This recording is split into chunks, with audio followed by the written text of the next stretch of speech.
Namaskar and good morning. Welcome everybody. Thanks for the beautiful song.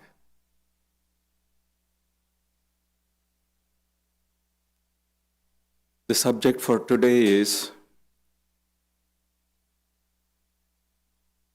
living in the world like the maidservant. For spiritual seekers like us, how to combine life in the world with our spiritual aspirations. It is like an eternal challenge. It's a question that never loses its relevance to us. So, for the past few weeks, I too had been turning the question over and over again in my mind and thinking of having this as the subject of one of our Sunday talks. For somebody who reads a few pages from the Gospel of Sri Ramakrishna every day, as part of his daily spiritual routine, it is only natural that Sri Ramakrishna's words come to mind first. And so it is that we have this as our topic for today. Live in the world like a maidservant. Sri Ramakrishna used to say, live in the world like a maidservant in a rich man's house. A maidservant in the house of a rich man performs all the household duties, but her thoughts are fixed on her own home in her native village. She brings up her master's children as if they were her own. She even speaks of them as my Ram or my Hari. But in her own mind, she knows very well that they don't belong to her at all.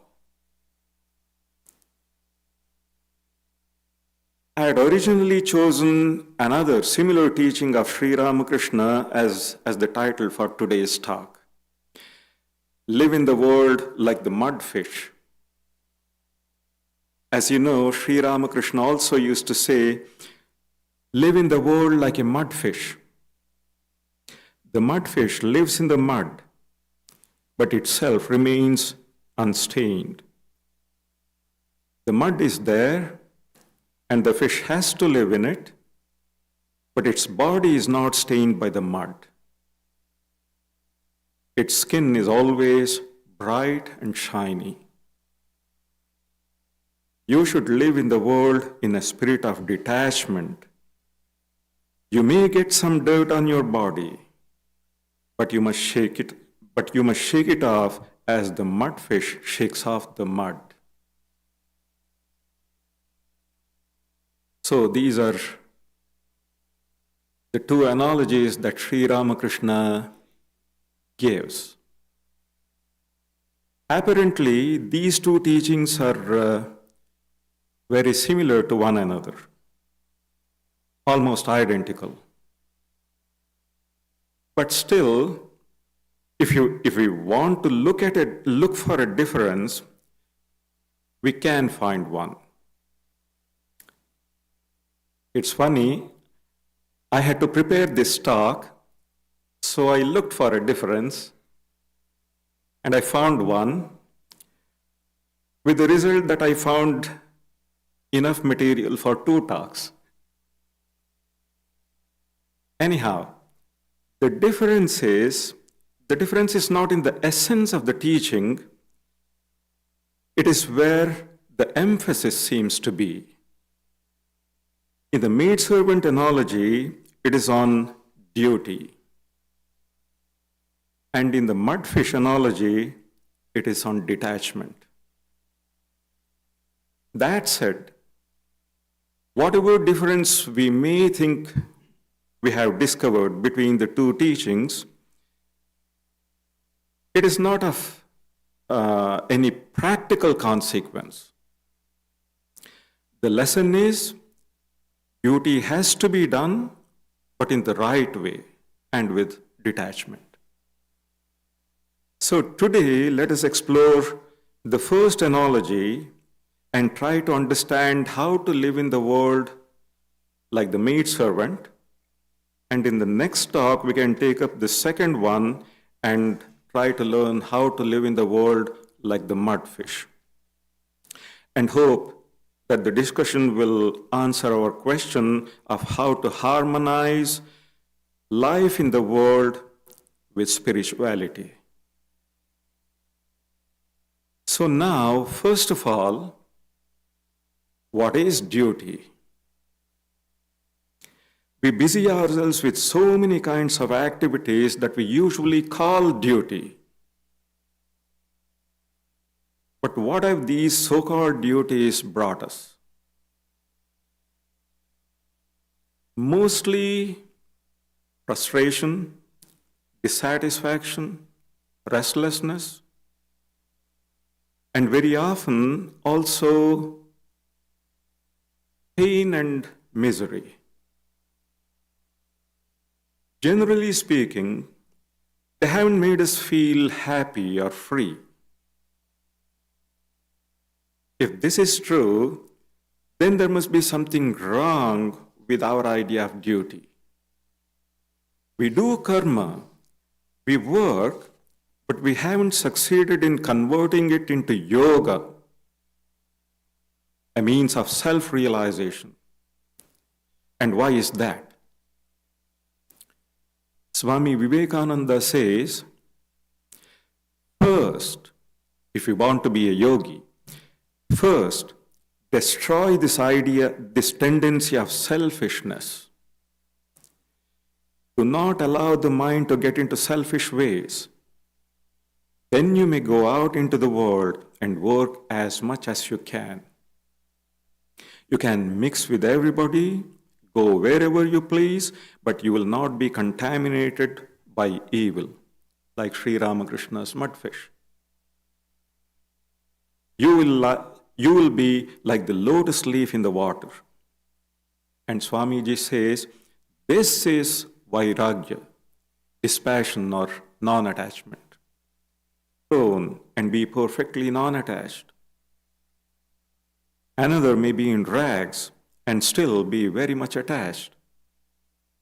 So according to Swamiji, we have to first attain a state of non-attachment, and then we may go out and work as much as we please. But what do we people mean by duty? Sometimes we also say obligation. So two words, obligation and duty. Usually, obligation suggests an immediate compulsion. It usually has a specific reference. For example, a young man is under an obligation to serve and support his old parents. Duty implies less compulsion from immediate circumstances, but a greater compulsion on moral and spiritual grounds. We all know how we are sometimes torn between duty and self-interest. Whatever we call it, for us people, duty implies a degree of constraint and compulsion. The case of illumined souls, the case of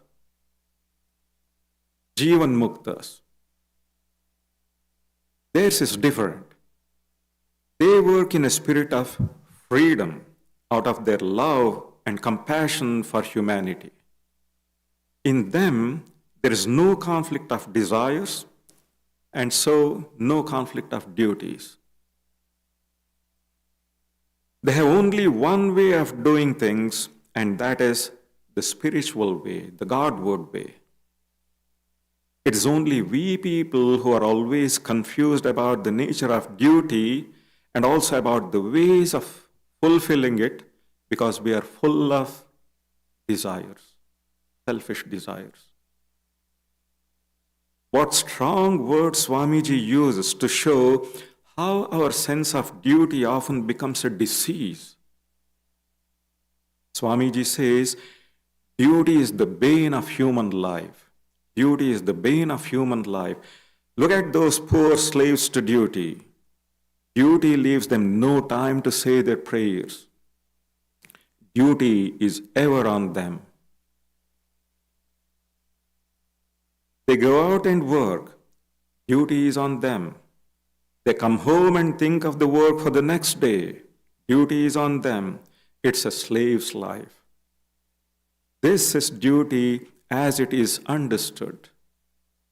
The only true duty is to be unattached and to work as free beings, to give up all work unto God. It is so true that we become slaves of whatever we call duty, and it makes our whole lives miserable. Without mincing words, Swamiji says how easy it is to interpret slavery as duty. The morbid attachment of flesh for flesh as duty. People go out into the world and struggle and fight for money or for any other thing to which they get attached. Ask them why they do it. They say it is duty. It is the absurd greed for gold and gain, and they try to cover it with a few flowers. These are all Swamiji's words. So, we need to gain a better understanding of what our duty is and how to go about it. How often we find that before we have learned to solve our own problems, we want to help others. Not out of love, but for the sake of self-gratification. Of course, there are genuinely selfless souls, but there are also so many busybodies who are just frustrated or bored, who go about helping others to satisfy their own vanity. We human beings are strange combinations of so many different elements. Our ego has several different faces. It is as if we have as many different social selves as there are people or groups whose opinion we care about. We have dual, even multiple personalities. One self at home, another at the workplace, still another at the temple or church. And we hesitate to do in public what we will easily do in our private life. And because all these different selves are incompatible with each other, they create no end of conflicts for us. There are duties and duties. There are real duties and there are false duties. In life, it is not always easy to determine which action is right and which action is wrong. What is right in one situation may be wrong in a different situation. So Swamiji says, to give an objective definition of duty is thus entirely impossible. Yet, there is duty from the subjective side. Any action that makes us go Godward is a good action and is our duty. Any action that makes us go downward is evil and not our duty. Their standpoint is entirely the opposite of ours. Any action that makes us go Godward is a good action and is our duty. Any action that makes us go downward is evil and is not our duty. So, good is As Swamiji says in another place, good is what leads to expansion of the soul, and evil is that which makes the soul contract. This can safely be accepted as a general rule. I assume all of us here are quite familiar with the Vedic concept of duty, varnashrama dharma. In ancient Hindu culture, all these ways of life were distinct and clearly defined. But the socio-political ideas and technology of modern times have changed all this. Now there is a confusion of rights and duties, and people don't know where they belong and what they should do. According to the Hindu teaching, each individual has their dharma that will put them on the path to God. That is what dharma is. Dharma is the all-comprehensive law of being that helps the individual integrate their entire life harmoniously with the cosmic whole. There's a deep cosmic rhythm expressing itself, both through the individual and through society as a whole. One of the great lessons of the Bhagavad Gita is that the individual who is part of the community is also a part of an indivisible cosmic whole. If every individual in all stages of their life is integrated with the underlying cosmic rhythm, they promote not only their own welfare, but also that of others around them. That is the highest dharma, that is the highest duty of each one of us. Each of us is an actor on the world stage and must learn to play our part as best as we can. No two of us have the same duty, have the same role to play. So, there is dharma for each individual, for every stage of life, and even the most workaday life partakes of the larger cosmic rhythm. By fulfilling the duties of life in the proper way, every individual may attain spiritual progress. There is no question of superiority or inferiority of work or of position in life. Every human being, as a matter of duty, is expected to strive for spiritual perfection. That is the highest duty of a human being, self-realization. So this is one of the central messages of the Bhagavad Gita. However, of all the roles individuals have to play, the role of the householder is regarded as the most important. And rightly so, because they are the mainstay of society. It is they who support and sustain the rest of society. And we know from the scriptures that householders have 5 kinds of duties to fulfill. The Pancha Mahayajnas, or the great 5-fold sacrifice. All these duties have to be performed not as drudgery, but in a spirit of sacrifice, in a spirit of worship. When one discharges one's duties in this spirit, they don't lead to bondage. On the contrary, they help one in spiritual life. They help in our spiritual unfoldment. After all, Vedantic spirituality aims at integrating duty, service, and worship. This is the beauty of Vedanta. If an activity cannot be linked with our spiritual life, it cannot be called duty. If we find that a particular work is dragging us away from God, it is better that we don't do it. Any kind of work that we do must take us nearer and nearer to our spiritual goal, which is liberation of the soul through self-realization.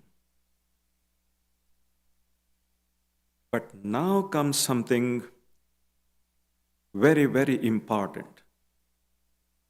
Over and above these various duties, these Varnashrama Dharma and Panchamahayajnas,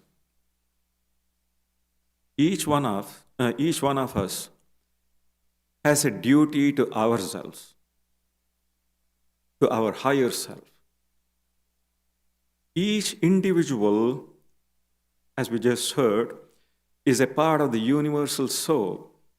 So when we fulfill our duty to our own higher self, we automatically fulfill all other obligations. Especially in our case, as spiritual seekers, this is our most fundamental duty. Our higher self is waiting to unfold and manifest itself, but it constantly gets eclipsed by the lower self, by the ego. In our hectic everyday life, in our preoccupation with comfort and enjoyment, we tend to neglect the still small voice within, the cry of our soul. The result is, whatever we do becomes in the end a source of dissatisfaction and frustration. The work that we do is not the cause of our frustration. It is because we have neglected our own selves, our own higher selves. That is what brings us frustration in the end. Even our so-called service to fellow beings leaves us worn out and discontented. So, especially as spiritual aspirants, all our duties must have this unfoldment of the higher self as their integral aim. Only then will life appear meaningful. So, what can we do about this problem in a practical way? What can we do so that we don't lose our spiritual bearings as we navigate through our busy lives? Of course, our daily practice of japa and meditation is the best help, though they need to be greatly intensified. Another, and for many people a much more effective solution, is Swadhyaya. Study and reflection, deep study and deep reflection. This should be considered as our duty to ourselves. If sadhakas can find time for physical exercise and recreation, they should be able to find time also for mental exercise and enrichment. A little of the student's life should be continued even after our school days. If there is a break in our daily readings and studies, it is very bad for the development of our mind and, more importantly, bad for our thinking faculty. Many people lose their thinking habit when they leave school or as they grow older. And this is really bad. There is nothing dangerous as loose, hazy thinking. Having lost our thinking habit, we risk becoming only people of action and not people of thought. Both should be combined and harmonized, otherwise the effects will be very bad. For most people, it becomes impossible to take up their studies again after there has been a break, because the thinking habit is lost. We don't realize to what extent our shallow, superficial readings, our light thought, our light talk, our thoughtless outward activities can damage our thinking faculty. If we just look outside, you will see the effects of this. Thoughtless, hectic activity without any higher ideal or purpose, without any deeper understanding of the higher laws of existence. Activity just for the activity, which is not much better than idleness. However much people may pride themselves about on that kind of active life. It's not enough that I go on creating something. What I create must serve some higher purpose.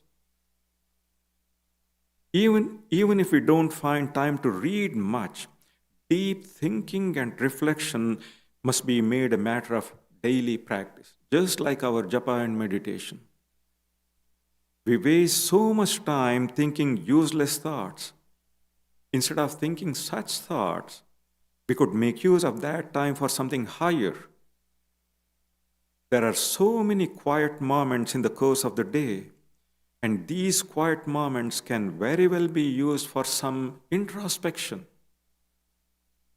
If we really do this, we will find plenty of time for our practices, our studies, for some intelligent thinking. So, our thoughts should never be allowed to drift aimlessly. How easily we lose ourselves in our phones and computers and television sets for over half an hour on an average. How easily we immerse ourselves in something light and worthless. All this we do thoughtlessly, more or less like, we even enjoy it. But the moment this half hour is to be used for something serious, for something that is really profitable and healthy, our entire system revolts and resists. If we consciously utilize the time we spend in useless occupations, we should find more time than we actually need. It brings to mind the great Buddha's exhortation, warning rather, to his disciples. He says, "Come now, brothers, I remind you, subject to decay are all compounded things. Always abide in heedfulness." So it is like we have to really live like the maidservant. We don't belong here. We won't be here all the time. So this kind of strong advice should help us in avoiding useless occupations and random thinking and make us realize the evanescence of all phenomena. As students of Vedanta, the unchanging principles should be the focus of our lives, and not things that are continually changing and transforming themselves in countless ways, which we anyway will have to give up. And as spiritual aspirants, our highest duty is to realize that principle here, in this very life. So how urgent that task is. So, if we really want to do something practical by way of fulfilling our most fundamental duty, for fulfilling the duty to our own higher self, we need to find time not only for our japa and meditation, but also for some swadhyaya, serious study and reflection. Say 10 to 15 minutes after our japa and meditation, mornings and evenings. Because inertia in this matter, inertia and dullness are two dangerous enemies of spiritual life. When we allow this mood of inertia to possess us, we don't find time either for our practices or for our readings and studies. In such a mood, we don't see the time, though the time may be there, because we are just too dull to be aware of it. Another practical thing, and this is the best and the most effective way, and that is restraint of the senses. See, we have heard these things, but we need to apply these things. Unless we apply what we have heard, nothing becomes practical. Sense control is a really great help in thinking intensely and living purposefully. Why always dwell in the sense world? When our senses are controlled, we can dwell on the thought plane without much difficulty. We can just try it for ourselves. Why go and get disturbed by the outside world? When unnecessary distractions are removed, we will be able to live a much more intense and conscious life. Ashokanandaji says, shut out the gossip, and you will be surprised how much nonsense has gone out of your life. It is so true. And if anybody wants to hear something stronger, we have the great sage Ashtavakra's very first words of advice to King Janaka. If you wish for liberation, my child, shun the objects of the senses like poison. So, to put it all in a nutshell, if we are serious about doing our duty to our higher self, we only need to practice 3 things. Sadhana, that is our prayer and meditation. Swadhyaya, study and reflection. And tapas, austerity. Austerity has to be there. Anyhow, coming back to our discussion of duty in general, there are 3 ways we can do our work. 1, we can do our duty out of attachment, do our work out of attachment to people and things. 2, out of a sense of duty. And 3, out of devotion to God, devotion to the divine spirit in all. All too often, the first 2, attachment and duty, get mixed up. This is our problem. Duty then becomes a justification for our attachments. But as some wise person put it, duty is the penalty we have to pay for our attachment. We may not like this description. This may seem a curious or unsatisfactory definition, but we have to understand it from a certain higher standpoint. The Buddhas, Christ, and Ramakrishnas have no duty at all. In their case, there is only loving service and no duty. There is no constraint in their activities. The perfect man, likewise, they have no attachment and no duty. There is nothing they have to perform as duty. Theirs is only loving service done in perfect freedom, without any sense of constraint, without any thought of I or mine. Duty doesn't consist in being attached to this little world of our ego. No work done through attachment or for the satisfaction of our personal desires whatever its nature may be, should be called duty or be given given the place of duty.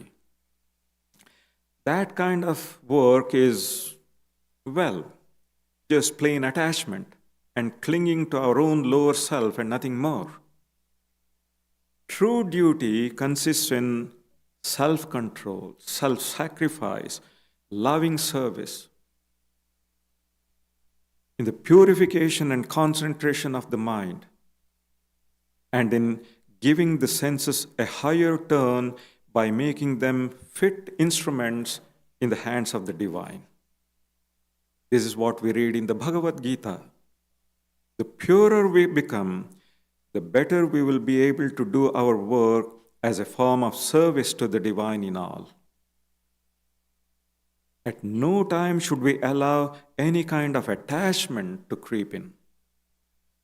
Attachment should never be given the name of duty, whatever else it may be. At this point, I'd like to talk to you briefly about a book that we are reading now every evening, Monastic Disciples of Swami Vivekananda. It is a book containing short biographies of 12 or 13 of Swami Vivekananda's monastic disciples. I don't think anybody worked as much as they did. But there was no trace of attachment. They weren't even attached between themselves. They weren't attached to one another. They only had this goal of liberation, Atmanomokshartham, and welfare of the world shining in front of their eyes. That is all they cared for, that is all they worked for. Most of them worked so hard that they died in their 40s, 50s, before they were 60. Please make it a point to read that book. It is very, very inspiring.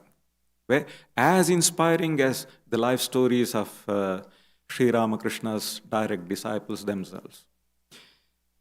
Anyhow, as long as we are unwilling to reduce our clinging to our little self and its attachments, we will be unable to adopt a more elevated perspective, and we cannot grasp the significance of the statement, duty is the penalty that we pay for our attachments.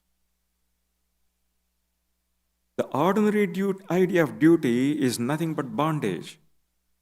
As we heard right at the beginning, true duty is only that which helps our spiritual progress and leads to freedom. That is important. We must become free. That can safely be taken as the general rule for everybody. All our various responsibilities and obligations, they should all enable us to make spiritual progress. If we are not making spiritual progress, we should understand that there is something wrong with our attitude of work or with our sense of duty.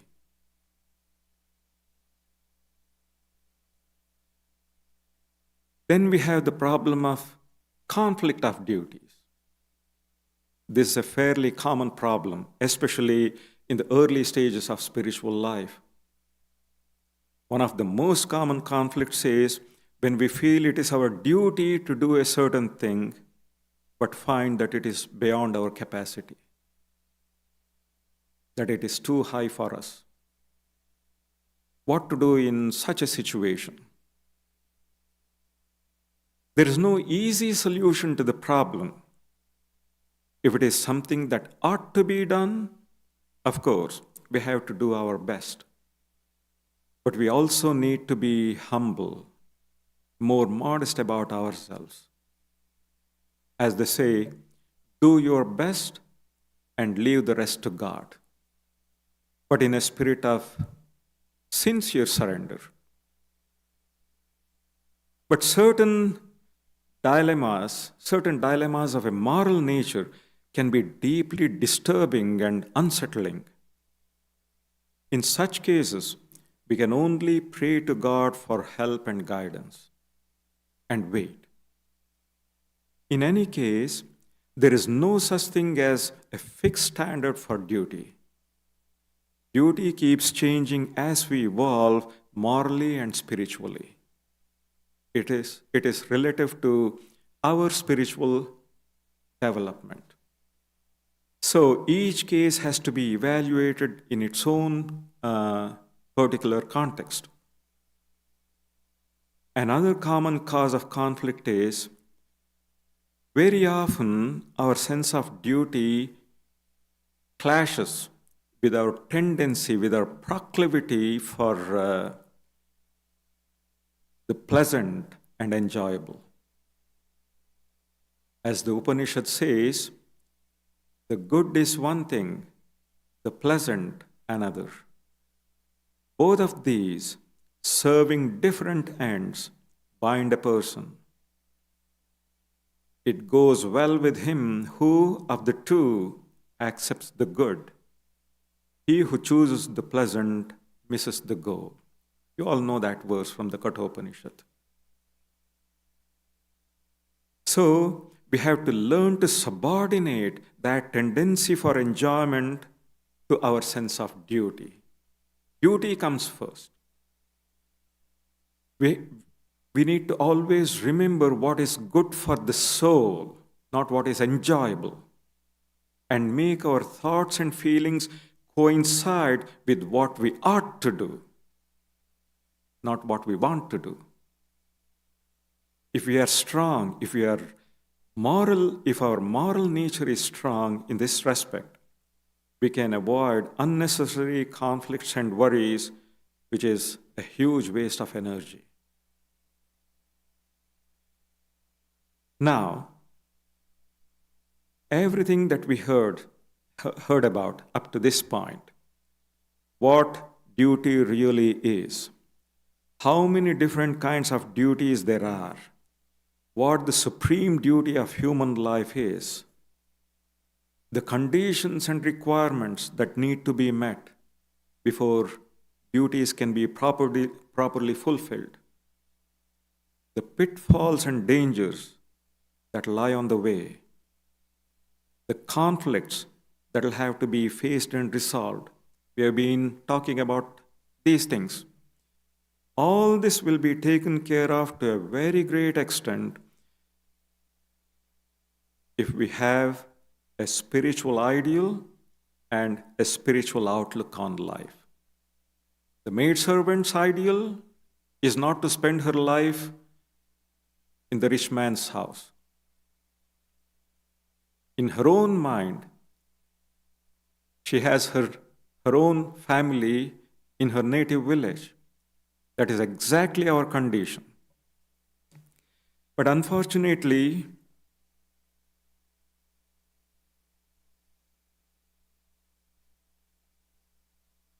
we don't find people adopting a very high spiritual goal, whereas this is so crucial for work to have a higher goal. In the lives of most people, you find it is mostly aimless activity that has no ideal, no higher goal, nor any clear conception of anything. It is mostly drifting in a sea of vague ideas and passing desires. As we saw, what such people generally call duty is nothing but attachment.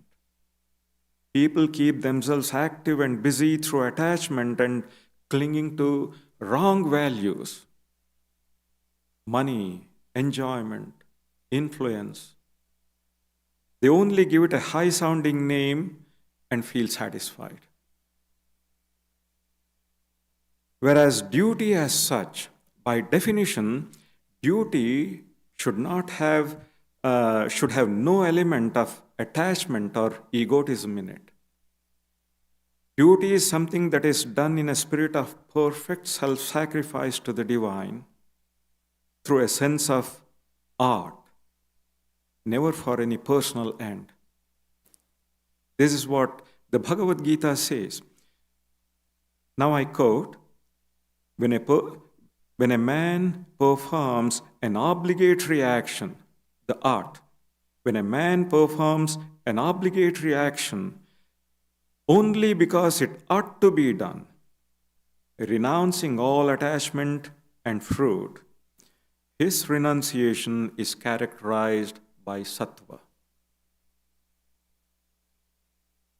While ordinary people work like slaves to their senses and personal desires, realized souls work out of their limitless freedom, neither from a sense of attachment nor from a sense of duty as it is usually understood.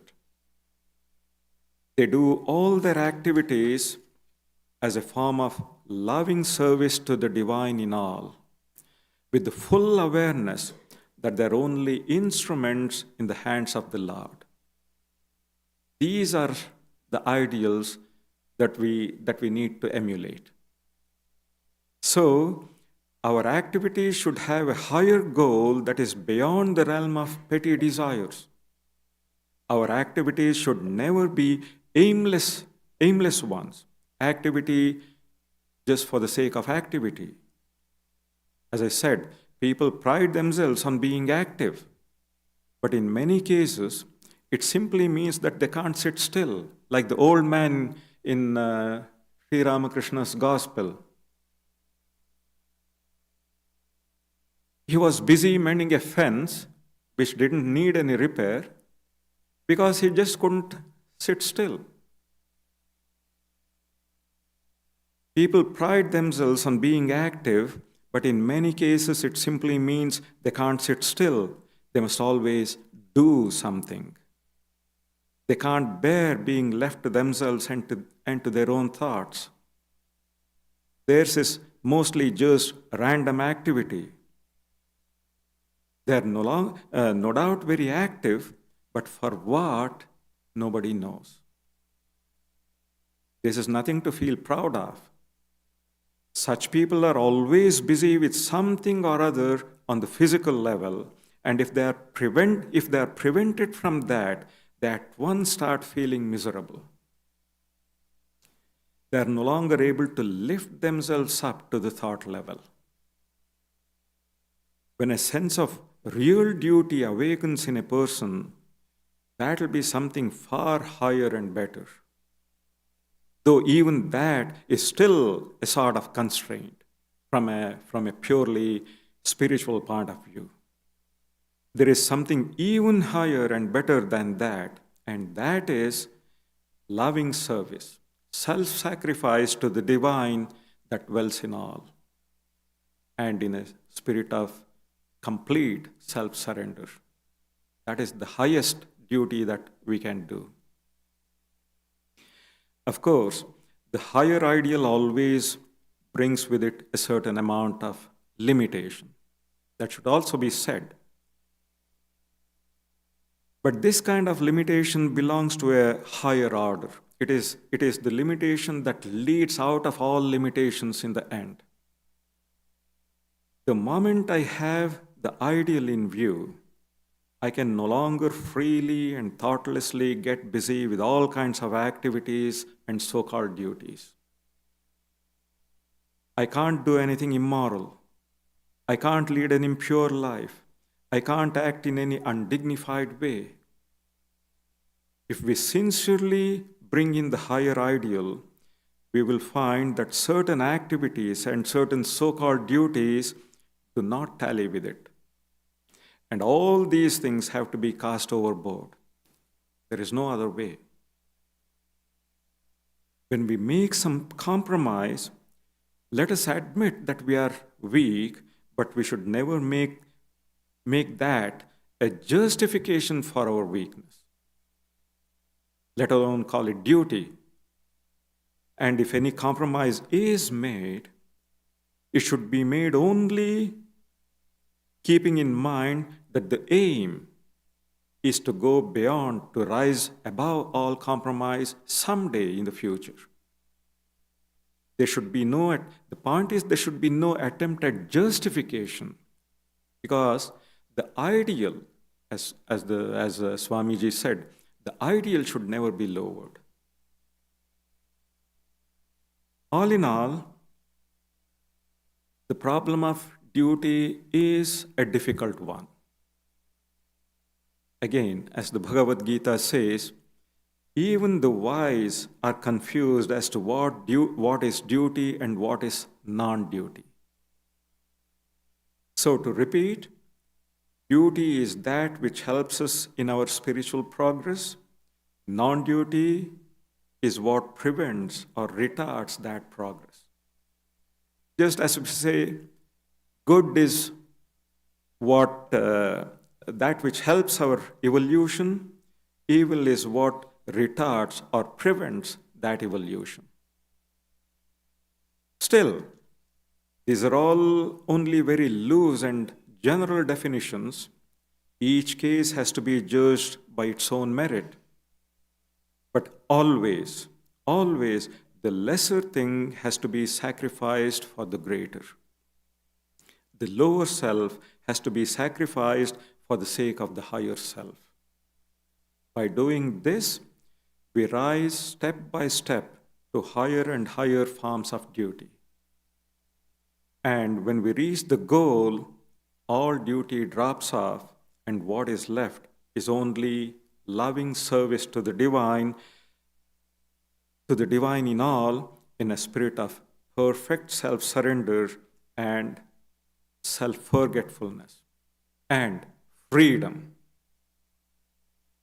That is the ideal that all the great ones have placed before us. Thank you.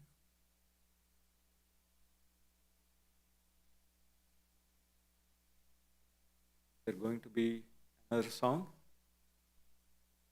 Were you planning something? Oh.